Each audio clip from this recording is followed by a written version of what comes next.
Well, hi there, Internet. My name's Court, and I have a healthy appreciation for Batman. And here we go.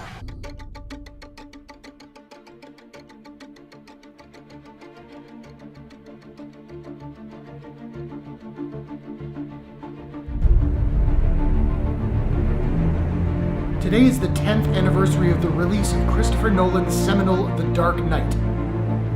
I'm not sure that I've ever been more excited for the release of a film, to the point where I found myself embroiled in online discussions with people I'm still friends with to this day. Shout out to the Dark Knight board, the small town of IMDb, and of course, Night Shift. What's up, guys?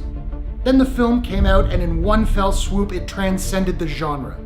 It was a superhero movie, sure, but the film owed its DNA more to crime films like Michael Mann's Heat, and chose to focus not just on the heroic actions of a man dressed as a bat, but those of the public servants, namely Mayor Garcia, Lieutenant and later Commissioner James Gordon, as well as District Attorney and Gotham's White Knight, Harvey Dent. This video will have spoilers, mainly for The Dark Knight, but also a couple for Batman Begins and The Dark Knight Rises.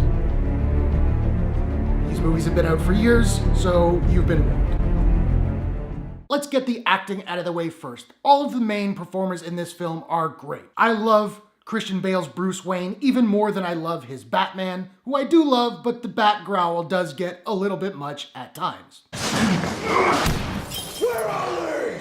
Killing is making a choice.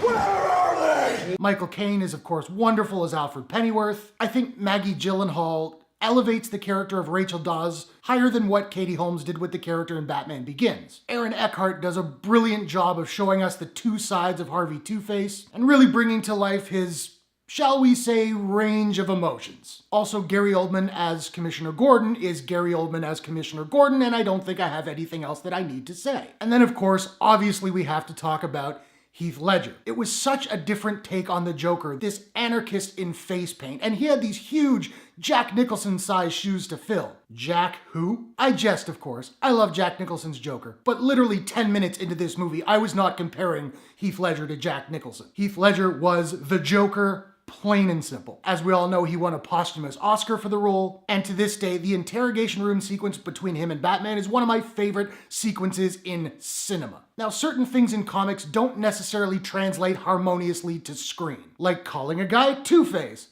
What up, Two-Face? What's going on, buddy? It works on the page, it can work in a cartoon, but in a movie that's trying to give us realism or at least a sense of heightened reality, it's gonna come off as hokey. Nolan's answer to this was simple and incredibly effective. Two-Face is not Harvey Dent's alter ego villain name. It's a snarky nickname that cops gave to Harvey Dent based on his work exposing corrupt officers while he was working at Internal Affairs. Very clever, very simple, works beautifully. Hans Zimmer and James Newton Howard's score is breathtaking. Hans Zimmer's Batman theme alone is haunting, majestic, heroic. Zimmer's Joker theme, it reflects the character's craziness with this anarchic feel that just keeps ratcheting up in tension as it goes along. But the Harvey Dent leitmotif, titled Harvey Two-Face, which was composed by James Newton Howard, is an amazing piece of music that essentially gives us the character's entire arc in just about 6 minutes. It opens with warm horns and light strings, evoking feelings of hope and belief, ambition, and goodness, but with a little hint of something sinister in the background. By the end of the track, it is dark, it is heavy with clanging deep brass and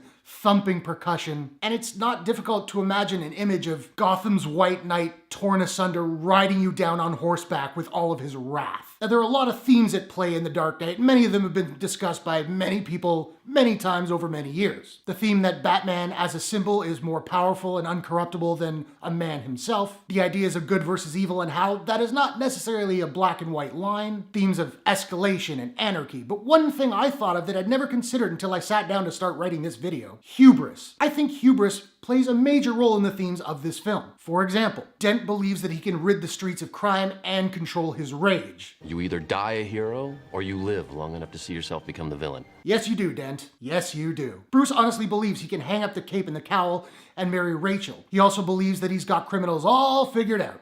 Criminals aren't complicated, Alfred. We just need to figure out what he's after. With respect, Master Wayne, perhaps this is a man you don't fully understand either.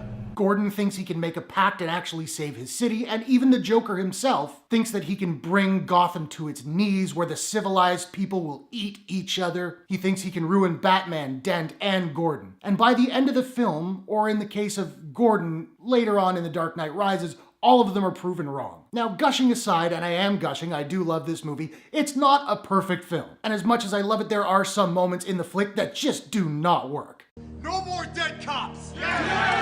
That's one. Have a nice trip. See you next fall. That's another. When Bruce discovers the honor guard all tied up in Melvin White's apartment and proceeds to essentially leave his fingerprints all over everything. Not the best detective work, Bruce. If the good people at Subway can wear latex gloves, so can you, my friend. And I'm sorry to ruin this amazing scene for you, but once you see it, it cannot be unseen. But in the end of the bank heist at the opening of the film, watch William Fichtner's hands. Dude totally presses a button in his fist to activate the gas coming out of the grenade. I couldn't find a good clip of it, but in the scene where Dent and Gordon and Batman meet on the rooftop of the MCU, Gordon comes out of the little shed that sort of houses the rooftop access. And when he opens the door, you can clearly see the city in the background. Like they built this facade, but didn't put a background on it. But these are all small things. For every small thing like that, you have something like this. Because he's not a hero.